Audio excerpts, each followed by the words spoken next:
새번역 사도신경으로 신앙 고백하겠습니다. 저는 전능하신 아버지 하나님 천지의 창조주를 믿습니다. 저는 그분의 유일하신 아들 우리 주 예수 그리스도를 믿습니다. 그분은 성령으로 잉태되어 동정녀 마리아에게서 나시고 본디오 빌라도에게 고난을 받아 십자가에 못 박혀 죽으시고 장사된 지 사흘 만에 죽은 자 가운데서 다시 살아나셨으며 하늘에 오르시어 전능하신 아버지 하나님 우편에 앉아 계시다가 거기로부터 살아있는 자와 죽은 자를 심판하러 오십니다. 저는 성령을 믿으며 거룩한 공교회와 성도의 교제와 죄를 용서받는 것과 몸의 부활과 영생을 믿습니다. 아멘. 거룩하신 하나님 아버지 감사합니다.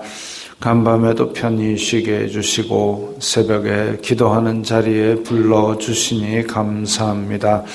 이 시간 저희들 마음 중심으로 주님을 경외하게 하여 주시옵소서. 예수님 이름으로 기도드리옵나이다. 아멘. 찬송가 515장입니다.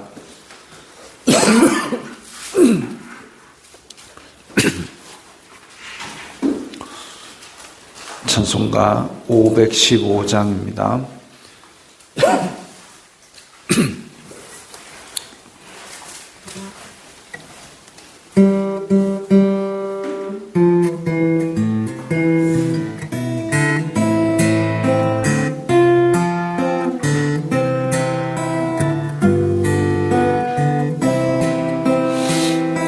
눈을 들어 하늘 보라.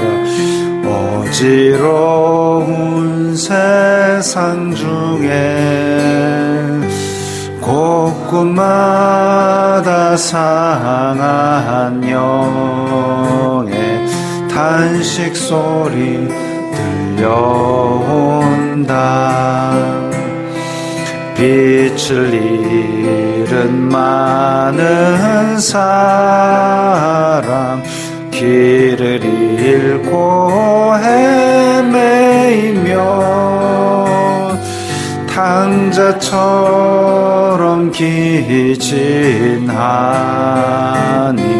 믿는 자여 어이할꼬. 눈을 들어 하늘 보라. 어두워진 세상 중에 외치는 자만 것만 생명수는 말랐어라.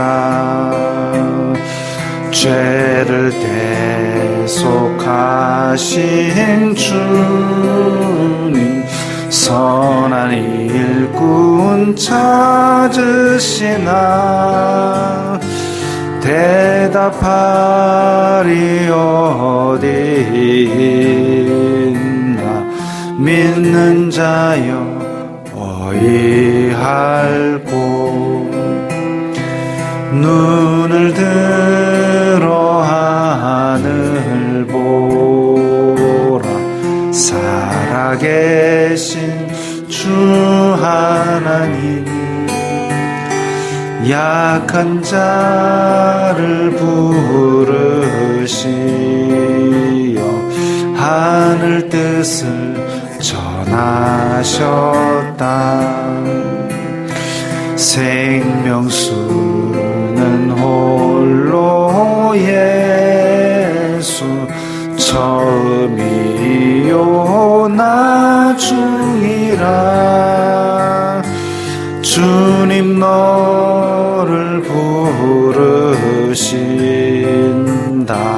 믿는 자여 어이할꼬.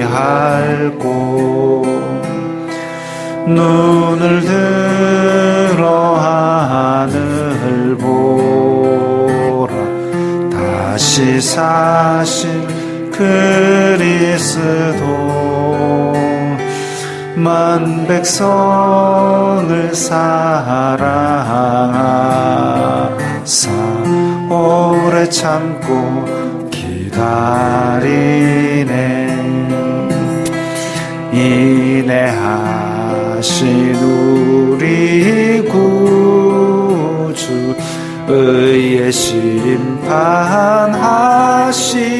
날 곧 가까이 임하는데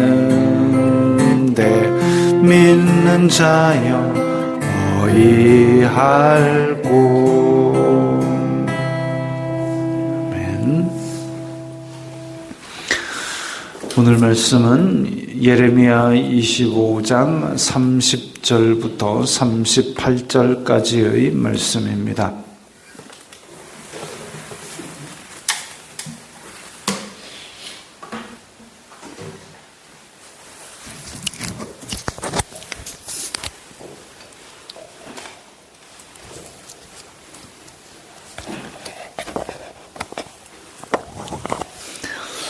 예레미야 25장 30절부터 38절까지의 말씀 함께 읽겠습니다.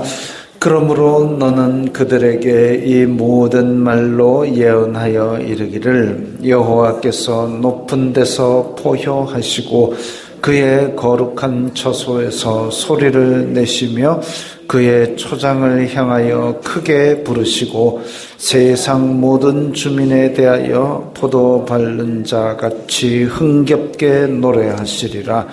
요란한 소리가 땅끝까지 이름은 여호와께서 뭇 민족과 다투시며 모든 육체를 심판하시며 악인을 칼에 내어주셨음이라. 여호와의 말씀이니라.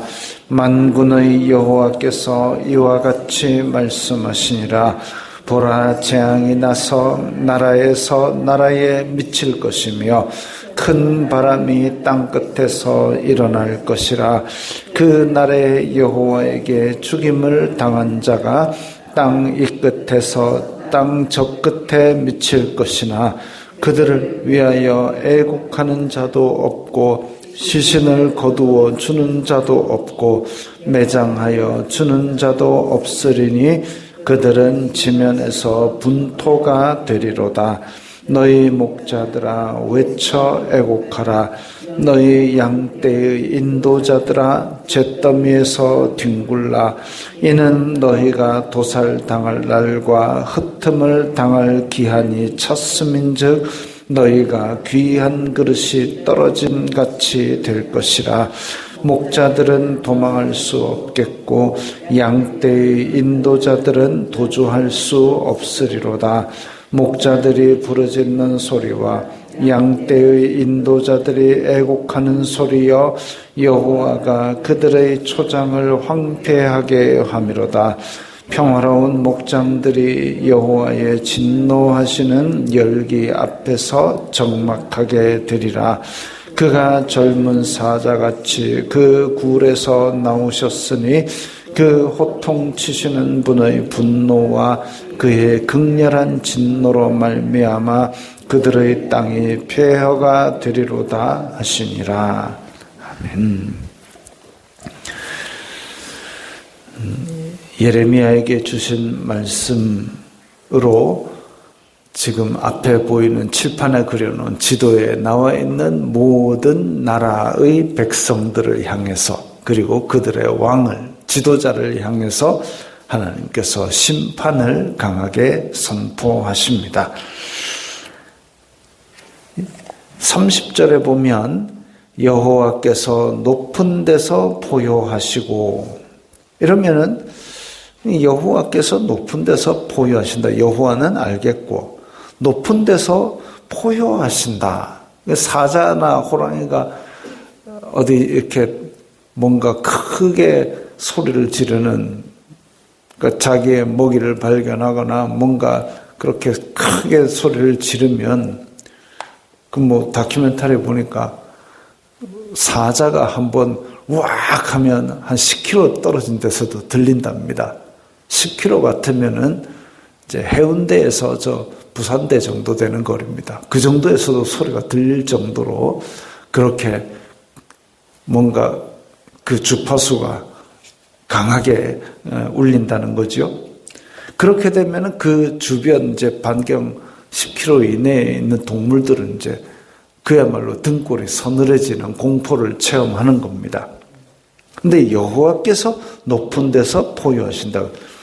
웬 하나님이 무슨 어디 산 위에 올라가서 소리를 지른다? 그건 아니거든요.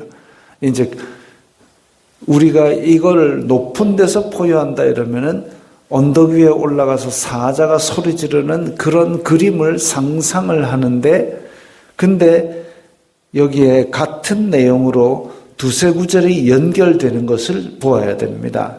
그 뒤에 보면 그의 거룩한 처소에서 소리를 내신다 이랬습니다. 그러면 높은 데라는 게 지상의 어떤 언덕 같은 곳이 아니라 그의 거룩한 처소, 하나님께서 계신 곳, 하나님께서 계신 곳, 그 어떤 거룩한 보좌 인간이 참아갈 수 없는 그곳에서 지금 강하게 공포, 등골이 서늘해지는 그런 소리를 내시는구나. 근데 또 똑같은 뜻의 구절이 있습니다. 그의 초장을 향하여 크게 부르시고, 그의 초장을 향하여, 그러면 등골이 서늘해지는 큰 소리를 누구를 향해서? 주변 동물 아니고 그의 초장이라면은 하나님께서 그의 풀밭, 그러면 하나님이 목자가 되신다는 비유가 구약 성경에도 많이 나오는데 하나님께서 다스리시는 그 모든 지역을 말하죠. 그러니까 지도에 보이는 저 지역들, 저 나라들, 하나님께서 다스리는 모든 영역을 향하여 크게 부르시고, 이제 크게 그냥 부르시는 것이 아니라 아까 사자가 으르렁하듯이 그런 등골이 서늘해지는 심판을 선포하시는 것을 말합니다. 그러면 같은 의미의 구절이 세 개가 연결이 되어서 서로의 뜻을 보완하면서 하나님께서 지금 엄청나게 큰 진노의 소리를 그 계신 곳에서부터 세상 다스림을 받는 모든 나라에 외치시는구나 알 수 있죠. 포도 밟는 것, 포도원에서 포도를 따게 되면 이제 이스라엘 사람들은 그 물이 석회질이 많기 때문에 물 대신에 포도주를 마십니다. 포도주를 마시는데 처음에는 포도즙에 가까운 그 액체이다가 점점점 익어가면서 이제 포도주가 되어가는 것이죠. 그래서 포도를 많이 기르면서 그 포도를 기르면 그걸 따가지고 다 통에 넣고 밟아대는데 그 밟아댈 때에 한쪽 구석만 밟는 것이 아니라 전체적으로 차근차근 밟아가지고 즙을 다 짜냅니다. 즙을 짜내 한 방울이라도 더 짜내야 일단은 한 방울이라도 더 마실 것이 있게 되니까요. 그겁니다. 심판도 누구 하나 빠뜨리거나 누구 하나 어디 숨겨놓은 것 없이 그야말로 차근차근 밟아가지고 물 한 방울까지 다 짜낼 정도로 그렇게 포도 밟는 듯이 심판을 하실 겁니다. 31절에 요란한 소리가 땅끝까지 이름은 여호와께서 뭇 민족과 다투시며, 자 여기서도 똑같은 구절이 이어집니다.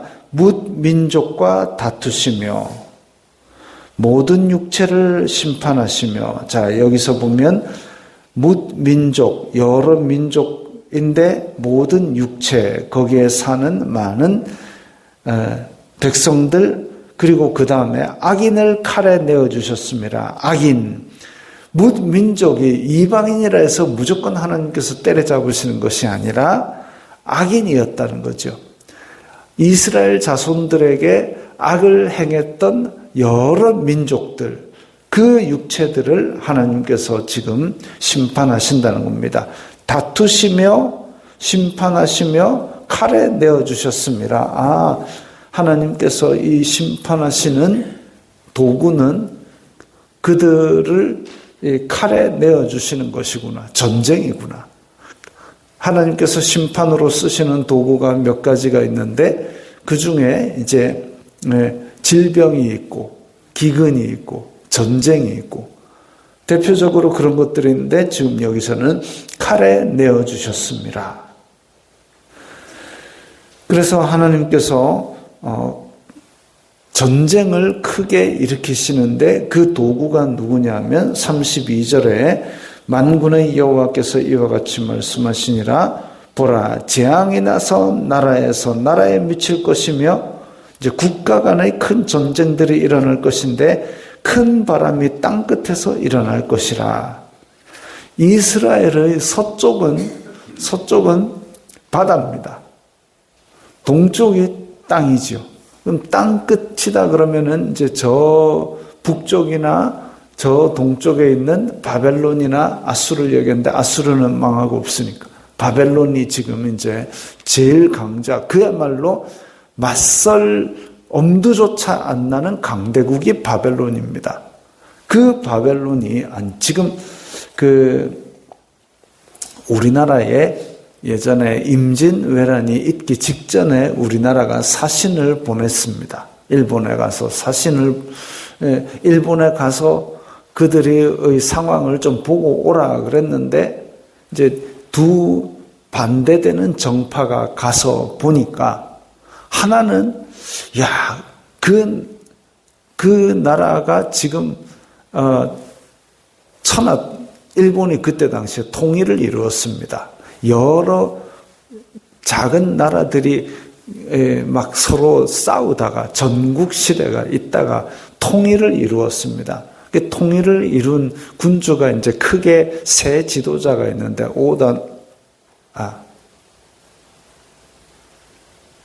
하여튼 세 지도자가 있는데 그 중에 하나가 토요토미 히데요시인데 우리나라를 쳐들어온 사람이죠. 그 통일을 하고 나니까 원래 각각 그 작은 나라에 있던 군인 세력들이 불만이 많은 겁니다. 이제 할 일이 없다 이거죠. 그러니까 이 세력들이 이제 다시 중앙정부의 반란을 일으키지 않게 하기 위해서 중국 치러 가자. 그럼 그 중국 가는 길에 있는 조선을 먼저 치자. 이렇게 된 겁니다. 그래가지고 군인들의 남아도는 군사력을 이제 쫙 집결을 하고, 근데 그들이 그렇게 군사력을 집결할 수 있을 정도로 경제력이 엄청났던 거죠. 경제력도 엄청나고 군사력도 엄청나고 왕이시여 이거 분명히 치러 옵니다 라고 이야기를 하니까 또 반대 정파에서 갔던 이 사람은 아닙니다. 그 사람 눈매를 보아하니 그렇게 치러 올 위인이 아닙니다. 그렇게 해가지고 결국은 우리는 믿고 싶은 건 믿었죠. 안 치러 오겠네 하고 믿어버리고 덮어놨다가 결국은 큰 전국적으로 화를 당하지요. 그런데 자 1400년대에 그런 경제력을 가진 군사력과 경제력을 가진 그때 당시에 지어진 일본의 성을 보면 기둥과 그런 이런 창고나 이런 것들이 그때의 경제력이 얼마나 되었는지 알 수 있습니다. 그런데 지금 발견되는 바벨론 유적을 보면 그때 당시에 큰 건물의 옥상에 정원을 만들었습니다. 정원은 그냥 되는 게 아니죠. 옥상에 물을 올려야 정원이 만들어질 거 아닙니까?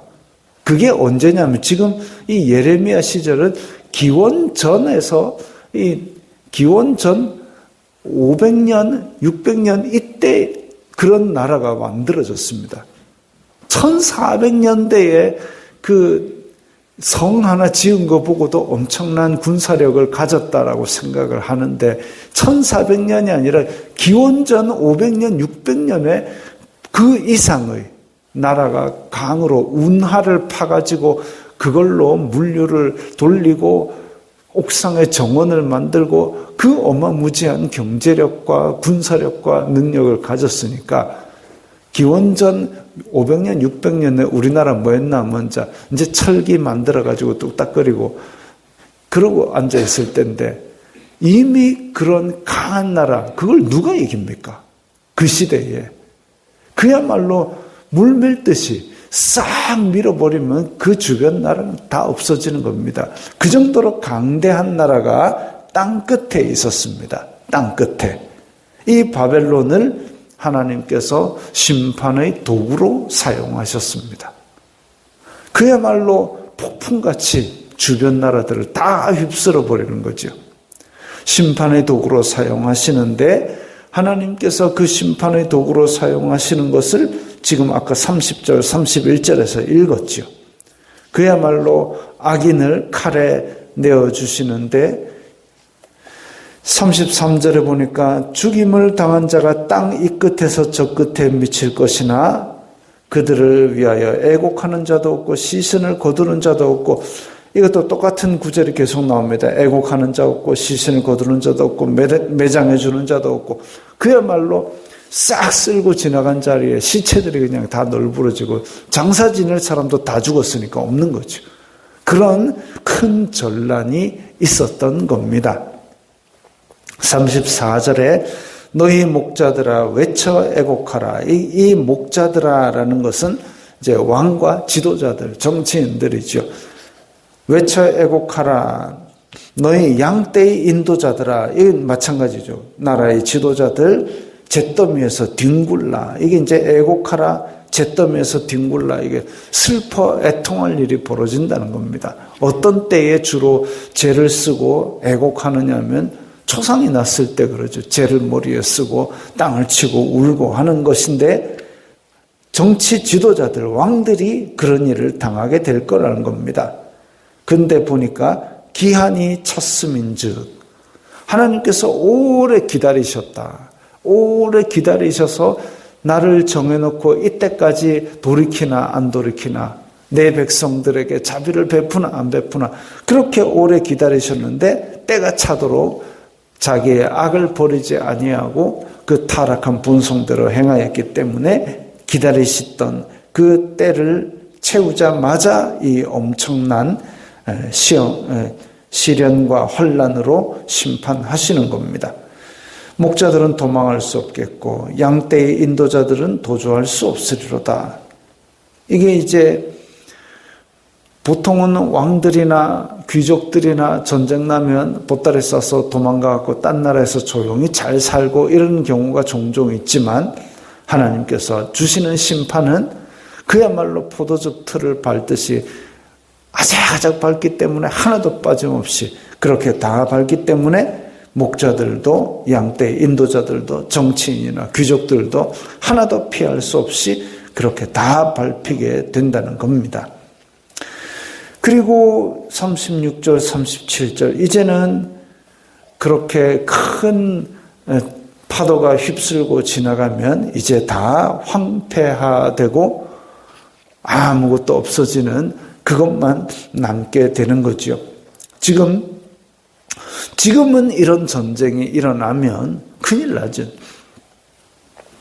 여전히 러시아에서 우크라이나 침공한 전쟁, 또 하마스가 이스라엘을 침공한 전쟁이 지금도 진행 중입니다. 그런데 얘네들이 다 조용히 있는 것 중에 하나가 뭐냐면 핵은 쏘지 말자, 핵은 건들지 말자. 이제 우리 전 세계 어디에서든지 전쟁이 났다 하면 이제 끝까지 가면 핵 터지는 거죠. 근데 그거는 건들지 말자고 서로 말리고 서로 참고 이런 상황 가운데 있습니다. 우리나라도 안전하지는 않지요. 지금 미국에서는 대선을 앞두고 우리나라에 있는 미군을 빼자 멀자 이런 얘기들이 지금 공공연히 나오고 있고, 근데 또 중국은 대만을 가지고 또 간이 많이 또 막 이렇게 이 전쟁과 전쟁 소문, 난리와 난리 소문이 우리를 흉흉하게 만들고 있습니다. 그러면 우리는 믿음을 지키기 위해서 이런 환난 가운데 이제 끝날이 다가오니 우리의 믿음을 잘 지켜야 되겠구나. 우리의 미혹이 많겠구나. 그런 생각을 해야 됩니다. 우리 은근히 이루어지고 있습니다. 은근히 이루어지는 박해가 뭐냐면, 자, 그거 한번 생각해 보십시오. 방송에서 요즘 하나님께 영광 돌립니다. 이런 말 들을 수 있습니까? 없습니다. 설령 했다 하더라도 편집합니다. 잘라냅니다. 그리고 왜 그러냐 그러면 방송이 어느 특정 종교를 표방할 수 없다 이럽니다. 기독교만 유독 이런 걸 많이 당하고 있습니다. 근데 만약에 어떤 연예인이 나는 사탄을 숭배합니다 하면 그 방송 해줄까요? 안 해줄까요? 합니다. 나는 남자인데 남자가 좋아요. 방송 해줄까요? 안 할까요? 합니다. 오히려 약자를, 소외된 자를, 소수의 목소리를 내게 한다면서 그런 거 다 방송해주면서 기독교 얘기는 편집해 없애버립니다. 은근히 압제를 하는 거죠. 탄압을 하는 거죠. 기독교를 지우기 위해서 애를 쓰는 거죠. 교회가 잘하고 교회가 어두운 곳에서 낮은 곳에서 이름 없이 빛도 없이 섬기는 것은 그럼 좋은 일은 방송 잘 안 해줍니다. 근데 어디에 뭐 교회가 뭔가 비리를 저질렀다 잘못을 했다 그러면 온 방송에서 대서특필합니다.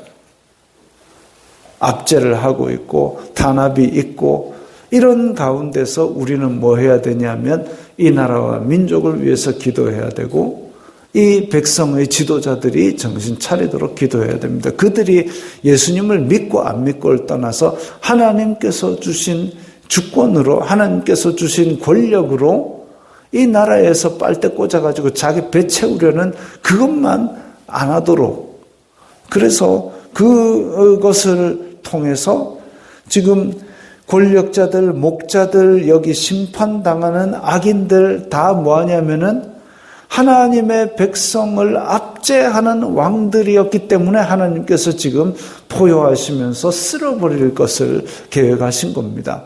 하나님의 백성을 압제하지 말고 또 공의를 행하고 이렇게 할 수 있도록 우리가 이 나라 민족을 위해서 계속 기도해야 될 것입니다. 그러지 않는다면 하나님을 두려워하지 않고 국민을 위하지 않고 자기네들의 이권을 챙기기 위해서 나라를 뒤집어 엎는다면 자기의 정권을 더 유지하기 위해서 이상한 정책들을 자꾸 만들어낸다면 결국은 이런 하나님께서 공포스럽게 외치시는 높은 데서 포효하시는 그리고 악인을 칼에 내어주시는 심판에 내가 맡겨질 수밖에 없습니다. 그렇다면 그때는 그날은 우리에게 더 큰 환난이 될 것입니다. 우리는 기도함으로 우리의 하나님께서 이 땅을 다스리시는 그 통치에 동참하는 하나님의 자녀들이 되어야 하겠습니다. 기도하겠습니다. 거룩하신 아버지 하나님 감사합니다. 저희들이 이 말세지 말에 난리와 난리 소문이 있고 주님의 심판이 가까이 왔을 때에 이 나라와 민족을 불쌍히 여겨달라고 기도하는 백성들이 되게 하옵소서.